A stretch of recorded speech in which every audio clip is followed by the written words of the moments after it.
Welcome dear student, स्वागत है सभी का बायोलॉजी क्लासेस में। डियर स्टूडेंट, पिछले वीडियो में हमने डिस्कस किया था जो समांतर माध्य है उसको कैलकुलेट करना, और तीनों ही श्रेणियों के लिए हमने समांतर माध्य को ज्ञात किया था। इसके बाद में कंटिन्यूस सीरीज़ के लिए एक मेथड और है जिससे हमने समांतर माध्य को ज्ञात किया था, जो है स्टेप डेविएशन मेथड। इस मेथड से भी हमने समांतर माध्य को फाइंड किया था और इसके एग्जाम्पल भी हमने आपको जो होमवर्क होता है उसके पर्पज़ से बहुत दिए थे। आज हम इस वीडियो में डिस्कस करेंगे जो नेक्स्ट टॉपिक है वो मोड यानी कि बहुलक का, और इसमें हम तीनों ही कैटेगरी के लिए डिस्कस करेंगे कि तीनों कैटेगरी में हम बहुलक को किस प्रकार से फाइंड आउट कर सकते हैं। तो देखिए, सबसे पहले बात आती है मोड की, अर्थात मोड होता है क्या या बहुलक किसे कहते हैं। तो देखिए, सिंपल सी इसकी डेफिनेशन होती है, जो हमें आंकड़े दिए जाते हैं उन आंकड़ों में हमें ये कैलकुलेट करना पड़ता है कि कौन सा आंकड़ा जो है वो सर्वाधिक बार आया है, अर्थात किसका यहाँ पे बहुमत ज़्यादा है। जिसका बहुमत ज़्यादा होगा वही उन आंकड़ों क्या कहलाएगा, मोड कहलाएगा या बहुलक कहलाएगा। जैसे कि हमें यहाँ पे एक सिंपल से एग्जांपल से समझते हैं। देखिए, नेक्स्ट टॉपिक है मोड का, और जो मोड है उसे हम बहुलक के नाम से जानते हैं या बहुलक भी कहते हैं, राइट है। अब देखिए, इसकी डेफिनेशन जो होती है वो क्या होती है भाई। जो हमें यहाँ पर फ्रीक्वेंसी टेबल जो होती है, जो फ्रीक्वेंसी टेबल होती है उस टेबल में जो आंकड़े दिए जाते हैं, ठीक है, डाटाज होते हैं, उन डाटाज को यहाँ पर देखना पड़ता है कि कौन सा ऐसा डाटा है जो बार बार रिपीट हो रहा है या वो सर्वाधिक बार यहाँ पे रिपीट हुआ है। उस डाटा को, यानी कि जो सर्वाधिक क्या होता है, सर्वाधिक रिपीट होता है या उसकी पुनरावृत्ति होती है, वही उसका क्या कहलाता है, बहुलक कहलाता है, राइट। जैसे एग्जांपल बताऊँ मैं आपको, अगर मैं यहाँ पर एग्जांपल की बात करूँ तो यहाँ पर कुछ लोगों के भार दिए गए हैं, ठीक है, जिनमें हमें उनका मोड याद करना है। जैसे आंकड़े हैं हमारे पास में 50, 60, 61, 50, 60, 61, 62, 65, 64 और 50। ये हमारे पास में कुछ लोगों के आंकड़े हैं जो कि उनके भार को बताते हैं। इसमें हमें मोड को ज्ञात करना है, ठीक है। अब सबसे पहले तो एक चीज़ ये है कि हमें जो आंकड़े दिए गए हैं ना, उन आंकड़े को पहले तो आइडेंटिफाई करना है कि वो किस श्रेणी के लिए दिए गए हैं। तो यहाँ पर नॉर्मली पार्टिकुलर एक एक लोगों के यहाँ पर वेट जो है वो अलग अलग दिखाए गए हैं। सो यहाँ पर इंडिविजुअल सीरीज़ होगी। कौन सीरीज़ होगी, इंडिविजुअल सीरीज़ होगी। अब यहाँ पर क्या कहता है, जो मोड होता है वो कि जो यहाँ पर डाटा दिए गए हैं उनकी पुनरावृत्ति सबसे ज़्यादा किसकी हुई है, वही इस सीरीज़ के लिए क्या होगा, मोड कहलाएगा। तो हम यहाँ पे देख लेते हैं, 50 है वो कितनी बार रिपीट हो रहा है इसमें, 1 2, कितनी बार रिपीट हो रहा है, 1 और 1 2, 2 बार रिपीट हो रहा है। उसके बाद में 50 के बाद में 60 जो है वो 1 2, 2 बार रिपीट हो रहा है। 61 1 2, 2 बार रिपीट हो रहा है। और उसके बाद में 62 एक बार रिपीट हो रहा है। और उसके बाद में 64 ये भी एक बार रिपीट हो रहा है। और उसके बाद में जो 65 है वो भी एक बार रिपीट हो रहा है। सॉरी, 50 जो है यहाँ पर कितनी बार रिपीट हो रहा है, 3 बार रिपीट हो रहे हैं। तो यहाँ पर हम क्या कर देंगे, 3 कर देंगे। अब इस टेबल में, जो कि यहाँ पर फ्रीक्वेंसी टेबल है, इस टेबल में ये तो हमारे पास में आंकड़े हो गए, ये क्या हो गया हमारे पास में, इनकी फ्रीक्वेंसी हो गई। इस टेबल में जो हमें यहाँ पर इनकी आवृत्ति मिल रही है वो सर्वाधिक किस आंकड़े की मिल रही है, तो यहाँ पर जो 50 है उसकी यहाँ पर सर्वाधिक फ्रीक्वेंसी हमें दिखाई दे रही है। इस प्रकार से इस पूरी टेबल के लिए जो मोड का मान होगा, ठीक है, वो हमारा 50 कहलाएगा, ठीक है।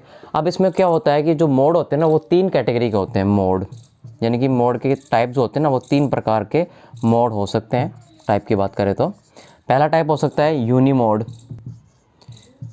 पहला टाइप कौन सा है, यूनी मोड। दूसरा आता है डाई मोड, और तीसरा टाइप आता है मल्टी मोड, ठीक है। 3 प्रकार होते हैं बहुलक के। अब देखिए, अगर टेबल में अगर आपको केवल एक ही आंकड़ा बहुलक के रूप में प्राप्त होता है तो उसको बोलते हैं यूनी मोड, जो कि हमारे यहाँ पर 50 है।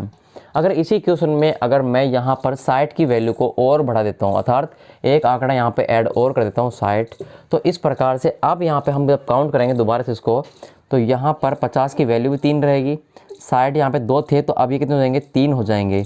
तो इस प्रकार जब ये टेबल बनेगी तो इसमें 2 सेम फ्रीक्वेंसी के ही आंकड़े होंगे। इस प्रकार के टेबल में हम डाई प्रकार का जो मोड होता है ना वो ज्ञात कर लेते हैं, अर्थात इसमें 50 भी मोड होगा और 60 भी क्या होगा, मोड होगा। इसलिए ऐसे मोड को हम बोलते हैं डाई मोड। तीसरी कैटेगरी होती है मल्टी मोड की। इसमें क्या होता है कि 2 के अलावा बहुत सारे जो आंकड़े होते हैं ना वो सेम ही फ्रीक्वेंसी के हो सकते हैं, तो उनको हम बोलते हैं मल्टी मोड। जैसे कि अगर मैं यहाँ पे बात करूँ 61 को मैं यहाँ पर अब जो यहाँ पर 61 होगा ना उसकी फ्रीक्वेंसी 3 हो जाएगी।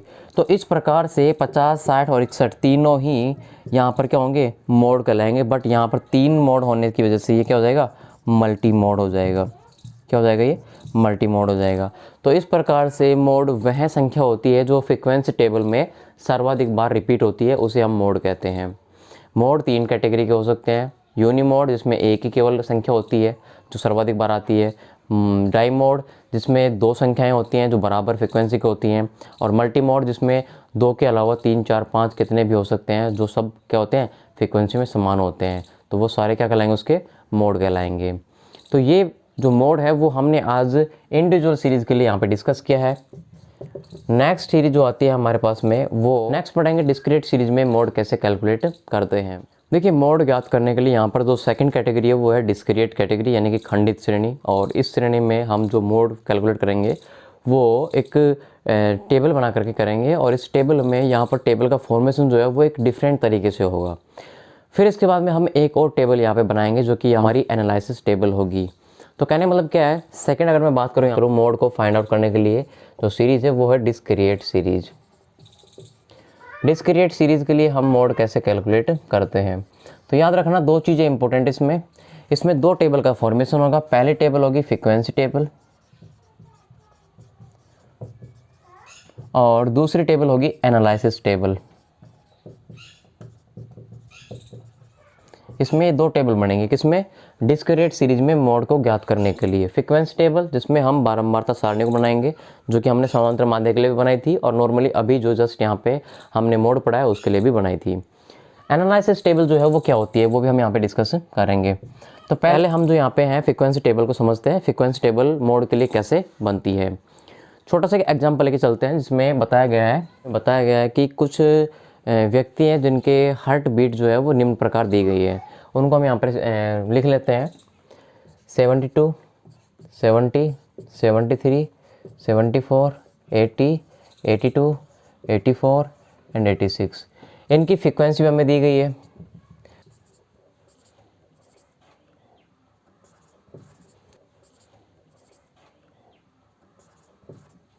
इस प्रकार से इनकी फ्रीक्वेंसी भी दी गई है कि भाई कितने लोगों में ये जो हार्ट बीट है वो सेम आ रही है।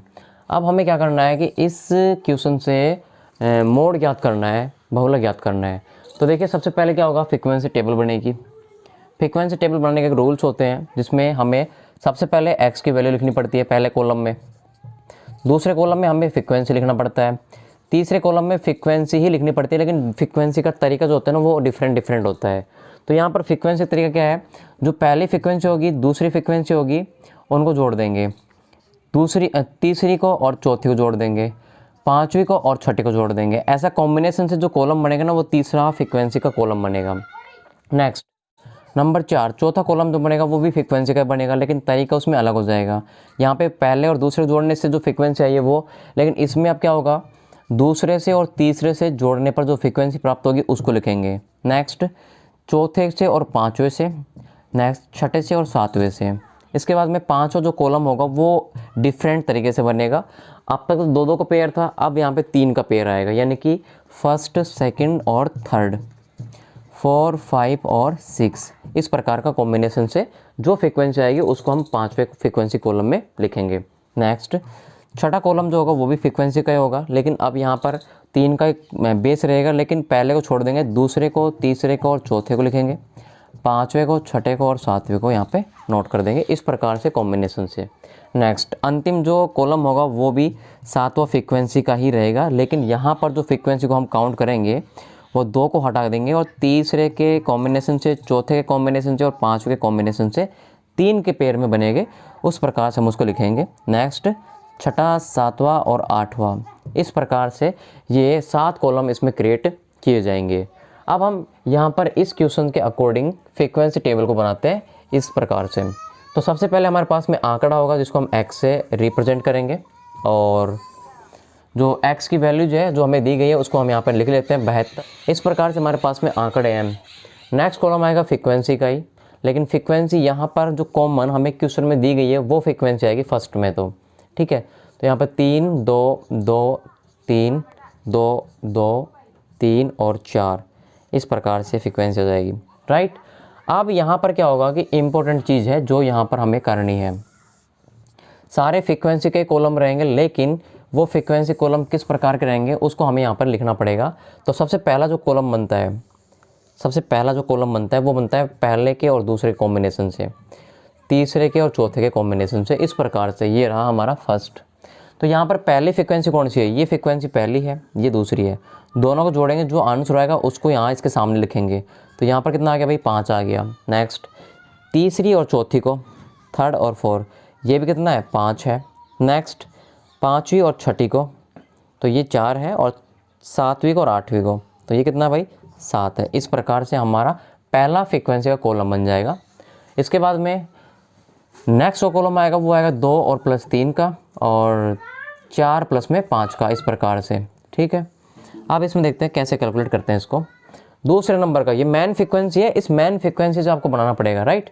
अब इसको यहाँ से हटा देते हैं इस प्रकार से। ये मैंने आपको समझाने के लिए इसको डिनोट करवाया था, ठीक है। अब यहाँ पे क्या होगा, दूसरे और तीसरे के लिए, तो दूसरा और तीसरा ये है, इसका मान कितना आ रहा है, 4, इसको यहाँ पर इसके सामने लिख देंगे। नेक्स्ट चौथा और पाँचवा ये है, चौथा पाँचवा ये है, तो इसको हम यहाँ पर लिख देंगे कितना, ये भी 5 है। नेक्स्ट छठा और सातवां, ये कितना हो गया भाई, 5 हो गया, और लास्ट में जो बच जाता है ना उसको हम शेष वैसे के वैसे लिख देते हैं उसमें, राइट है। अब है नेक्स्ट कॉलम जो कि हमारे पास में 1 2 और 3 के कॉम्बिनेशन से बनने वाला, पहले को, दूसरे को और तीसरे फ्रीक्वेंसी को जोड़ करके, ठीक है।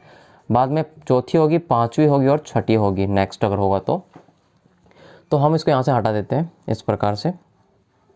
अब देखिए पहला, दूसरा और तीसरा, ये तीनों का कॉम्बिनेशन से बनने वाला जो फ्रीक्वेंसी का कॉलम होगा ये होगा, और कितनी वैल्यू आ रही है इसमें, 3 2 5 2 7, यहाँ पर हम इसको 7 लिख देंगे। नेक्स्ट चौथा, पाँचवा और छठा, कितना हो गया भाई, 7 हो गया ये भी। नेक्स्ट ये 2 बच गए, अब इसमें 2 ही आ रहे हैं तो इस प्रकार से हम 2 को ही लिख देंगे 7, राइट। नेक्स्ट कॉलम जो होगा वो दूसरी, तीसरी और चौथी फ्रीक्वेंसी को जोड़ने पर आएगा, 2 + 3 + 4 5 + 6 + 7, इस प्रकार से, ठीक है। तो अब हम यहाँ पे दूसरी फ्रीक्वेंसी से यहाँ पे काउंट करते हैं इस प्रकार से, दूसरे नंबर की, तीसरे नंबर की और चौथे नंबर की, इस प्रकार से, ठीक है। 2 3 4 कितना मान आ गया, 7 आ गया, तो इनको यहाँ पर हम इस प्रकार से लिख देते हैं सामने, 7 आ गया। नेक्स्ट पाँचवीं, छठी और सातवीं, पाँचवीं, छठी और सातवीं, तो इनको जोड़ लेंगे, 2 और 2 4 3 7, इसमें भी कितना आ गया, 7 आ गया। जो बच गया शेष एज इट इज हम यहाँ पर उसको उतार देते हैं। नेक्स्ट लास्ट कॉलम बच गया जो कि क्या है, 7th कॉलम है, इसमें 3 4 5 का कॉम्बिनेशन को हम यहाँ पे ऐड करेंगे, तीसरी फ्रीक्वेंसी, चौथी और पाँचवीं, अगर नेक्स्ट होगा तो छठी, सातवीं और आठवीं, इस प्रकार से, राइट।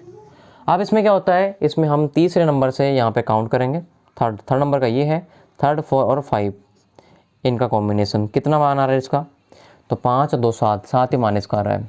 नेक्स्ट कौन सा है, छठा, सातवां और आठवां, इनका मान कितना आ रहा है भाई, 9 मान आ रहा है, ठीक है। इस प्रकार से हमारे पास में पूरी फ्रीक्वेंसी टेबल का फॉर्मेशन हो जाता है। अब हमें यहाँ पर काउंट ये करना है कि फ्रीक्वेंसी कॉलम में कौन सी वैल्यू जो है वो सर्वाधिक बड़ी है, सबसे बड़ी है, उसी को हम यहाँ पर उस कॉलम का क्या मानेंगे, मोड मान लेंगे। तो यहाँ पर क्या है, इसमें 7 नंबर की जो वैल्यू है वो इसका मोड कहलाएगा।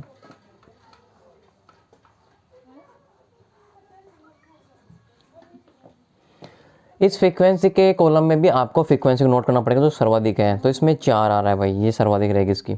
नेक्स्ट इस कॉलम की बात करें तो इसमें क्या आ रहा है भाई, इसमें 2 आ रहे हैं, एक 5 ये भी आ रहा है और एक 5 ये भी आ रहा है, ये मल्टी मोड वाला क्या है सिस्टम है। इसमें क्या आ रहा है, इसमें तीनों आ रहे हैं, सो हमें तीनों को यहाँ पर मोड के रूप में डिनोट करना पड़ेगा। नेक्स्ट इसमें 2 आ रहे हैं तो दोनों को यहाँ पर मोड मानना पड़ेगा। नेक्स्ट इसमें 9 आ रहा है सर्वाधिक, तो 9 को हमें यहाँ पे मोड मानना पड़ेगा। अब इसके बाद में आता है एनालिसिस टेबल। इस टेबल से हमें ये पता करना है कि सर्वाधिक बार में सर्वाधिक कौन सी संख्या यहाँ पर रिपीट हो रही है। तो एनालिसिस टेबल कैसे बनाते हैं उसको यहाँ पे देखते हैं। देखिए इसको यहाँ से हम मिटा देते हैं। देखिए एनालिसिस टेबल कैसे बनती है, तो हमें लेफ्ट में तो हमें खानों की संख्या लिख लेनी है, खानों की संख्या। खानों की संख्या कौन सी, फ्रीक्वेंसी के जो खाने हैं ना उनकी संख्या। तो फ्रीक्वेंसी खाने कितने भाई, 6 खाने हैं, यहाँ पर फ्रीक्वेंसी है, बाकी का ये तो आंकड़ों का खाना है। सो यहाँ इसको हम यहाँ पर लिखेंगे नहीं। फ्रीक्वेंसी के खाने कितने, 1 2 3 4 5 6 खाने हैं। तो 1 2 3 4 5 और 6, इस प्रकार से 6 खाने यहाँ पर लिख लेंगे, बना लेंगे। नेक्स्ट इधर ऊपर जो होगा वो होगा आंकड़ों की संख्या का, आंकड़ों की संख्या, ठीक है। x का मान जो होगा, x का मान जो होता है वो हमें यहाँ पर जो दिया गया है ना उसके अकॉर्डिंग लिखना है। 72 73 73 73 74 80 82 84 86, इस प्रकार से। यहाँ पर आंकड़ों की संख्या है और आंकड़े जो हैं हमें जो दिए गए हैं क्वेश्चन में, उन आंकड़ों को हम यहाँ पर लिख लेते हैं एक एक कॉलम बना करके, इस प्रकार से, राइट। अब क्या हो गया यहाँ पर,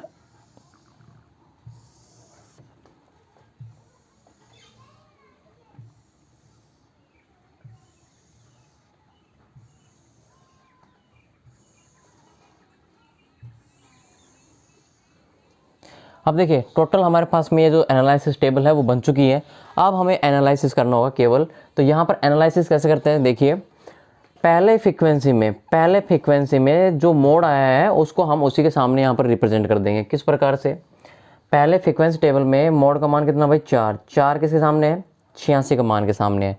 तो यहाँ पर हम इसको 0 कर देंगे, इसको 0 कर देंगे, इसको 0 कर देंगे, इसको 0, इसको 0, इसको 0, इसको 0। 86 के सामने पहला मोड है तो उसके सामने 1 लगा देंगे, ठीक है। अब यहाँ पर आप 0 लगाओ तो ठीक है, वरना खाली भी छोड़ सकते हैं उनको, ठीक है। यानी कि इसमें बहुलक का मान नहीं है। बहुलक का मान पहले वाले कॉलम में किसका है, 86 का है। यानी कि इसमें जो सर्वाधिक बार जो संख्या रिपीट हो रही है वो 86 के मान की 4 बार हो रही है। सो यहाँ पर हम 86 के सामने ही, केवल 86 के सामने ही यहाँ पर 1 से इसको डिनोट कर देंगे। नेक्स्ट दूसरे कॉलम की बात करें, ये पहला कॉलम हो गया।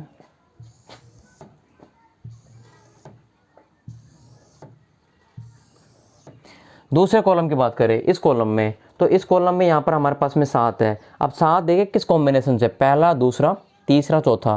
तो देखिए पहले और दूसरे से तो 5 हो गया, तीसरे चौथे से ये 5 हो गया, 5वें छठे से ये 4 हो गया, 5वें छठे से ये 4 हो गया, और 7वें 8वें से 7 हो गया। तो इसका मतलब क्या है, ये 84 और 86 का दोनों का कॉम्बिनेशन है ये, ठीक है। 84 और 86 का दोनों कॉम्बिनेशन है, अर्थात 84 भी मोड है और 86 भी यहाँ पे क्या है, मोड है। तो अब हम यहाँ पे क्या करेंगे, 84 के सामने भी सेकंड नंबर पे 1 लगा देंगे और 86 सामने भी हम 1 यहाँ पे लगा देंगे। नेक्स्ट अगर बात करें तीसरे कॉलम की, तो तीसरे कॉलम में जो मोड है वो 2 आ रहे हैं। अब ये मोड किस किस के आ रहे हैं यहाँ पे काउंट कर लेते हैं, 2 + 3 के। तो 2 + 3 का ये वाला हो गया 4, तो 4 तो है नहीं यहाँ पर। और इसके बाद में 4 + 5 का, तो ये 5 है, 4 + 5 का अर्थात 74 का और 80 का ये वाला मोड आ गया। और इसके बाद में 6 और 7 का मोड आ गया, ये 5, राइट है। तो 74 80 82 और 84 इन चारों का मोड आएगा। इन चारों के सामने एक एक नंबर लिखा जाएगा। 74 के सामने 1 नंबर लिखा जाएगा तीसरे कॉलम में, 80 के सामने, 82 सामने और 84 के सामने। 86 यहाँ पे जो है वो अकेला रहता है और अकेले की वैल्यू हमने यहाँ पर अकेले से लिख रखी है 4। तो इस प्रकार से इसमें हमने लगा दिया।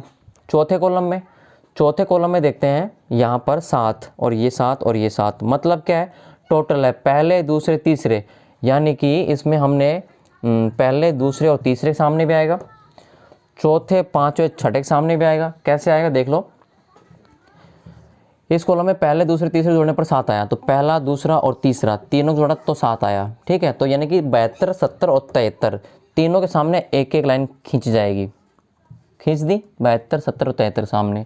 इसके बाद में नेक्स्ट इन तीनों का कॉम्बिनेशन आएगा, 74 का 80 का और 82 का, तो भी 7 आ रहा है, ठीक है। और नेक्स्ट इनका भी 7 आ रहा है, यानी कि प्रत्येक खाने में हमें एक एक यहाँ पर इसको रिप्रेजेंट कर देना है। नेक्स्ट क्या होगा, पाँचवें कॉलम में, पाँचवें कॉलम का जो कॉम्बिनेशन है वो 2 3 4 के बनने से बना है। तो 2 3 4 का मतलब क्या होता है, यहाँ पर हम फ्रीक्वेंसी को देखें 2 3 और 4, मतलब क्या, यहाँ पर जो वैल्यू आई ना 7 वाली, ये वाली वैल्यू आई है वो इनसे आई है 2 3 4 से, दूसरे का ये है, तीसरे का ये है, चौथे का मान ये है। तो 70 73 74 सामने एक एक पॉइंट आएगा, 70 73 और 74, सामने एक एक पॉइंट आएगा। नेक्स्ट इसके बाद में 3 का कॉम्बिनेशन है, तो 3 कॉम्बिनेशन में नेक्स्ट 5, 6 और 7 का आएगा। 5, 6, 7 यानी कि 80, 82 और 84। 80, 82 और 84 सामने भी एक एक इसको लाइन या एक एक नंबर दिया जाएगा। नेक्स्ट छठे कॉलम की बात करते हैं। छठे कॉलम में कॉम्बिनेशन 3, 4, 5 का है, 6, 7, 8 का है। तो यहाँ पर लास्ट आ रहा है 9 नंबर का, तो हम इसको काउंट कर लेते हैं। कॉम्बिनेशन 3, 4 और 5 यानी कि ये वैल्यू हो गई 1, इसमें 7 की। नेक्स्ट क्या बच गया 6, 7, 8, 6, 7, 8 यानी कि इन तीनों का मान कितना आ गया 9 आ गया। तो यहाँ पर 82, 84 और 86 तीनों में जो कॉलम होगा ना उनमें एक एक यहाँ पर डिनोट किया जाएगा इस प्रकार से। अब इसके बाद में क्या होगा, योग होगा टोटल कि कौन सा अंक जो है वो सर्वाधिक बार मोड के रूप में आ रहा है। तो देखिए इसमें क्या है, इसमें 1 आ रहा है यानी कि ये 70 जो है ना वो मोड के रूप में केवल एक बार ही आया है। नेक्स्ट 72 जो है वो मोड के रूप में 2 बार आया है। कितनी बार आया है, 2 बार आया है। नेक्स्ट 73 वाले में 2 बार आया है। 74 जो है वो 3 बार मोड के रूप में आया है। ठीक है। नेक्स्ट 80 जो है वो भी मोड के रूप में 3 बार आया है। 82 जो है वो मोड के रूप में कितनी बार आया भाई, 4 के रूप में आया है। और 84 जो है ना वो मोड के रूप में 1, 2, 3, 4, 5 सर्वाधिक बार 5 बार आया है। ठीक। और नेक्स्ट 86 जो है 1, 2, 3, 4 बार आया है। तो अब यहाँ पर हमारे पास में जो मोड की वैल्यू है ना वो आ चुकी है कि कौन सर्वाधिक बार आया है। तो यहाँ पर देखिए जो 5 है ना, 5 ये मोड कहलाएगा इस पूरे क्वेश्चन के लिए, पूरी टेबल के लिए। कैसे कि 5 बार आया है कौन सा अंक, 84 अंक। तो अर्थात क्या हो जाएगा कि 84 जो होगा ना यहाँ पर 84 ये सर्वाधिक बार क्या होगा, मोड माना जाएगा इस टेबल के लिए। तो इस प्रकार से हम डिस्क्रीट सीरीज में मोड को फाइंड करते हैं 2 टेबल को बनाने के बाद। पहली टेबल बनती है फ्रीक्वेंसी टेबल जिसमें हमें फ्रीक्वेंसी के मोड को काउंट करना होता है। दूसरा आता है टोटल एनालिसिस टेबल जिसमें हम मोड जितनी बार आया है उनके वैल्यूज़ को उनके सामने रिप्रेजेंट कर देते हैं और फिर उनको टोटल योग करके पता करते हैं कि भाई कौन सी संख्या जो है वो सर्वाधिक बार आ रही है। तो इस प्रकार से हमने यहाँ पर मोड को दोनों सीरीज़ के लिए ज्ञात कर लिया है। फर्स्ट है इंडिविजुअल सीरीज जो कि बहुत सिंपल है, इजीली आप उसको निकाल सकते हो। और दूसरा डिस्क्रीट सीरीज, इसमें आपको फ्रीक्वेंसी और जो एनालिसिस टेबल है वो बनानी पड़ती है।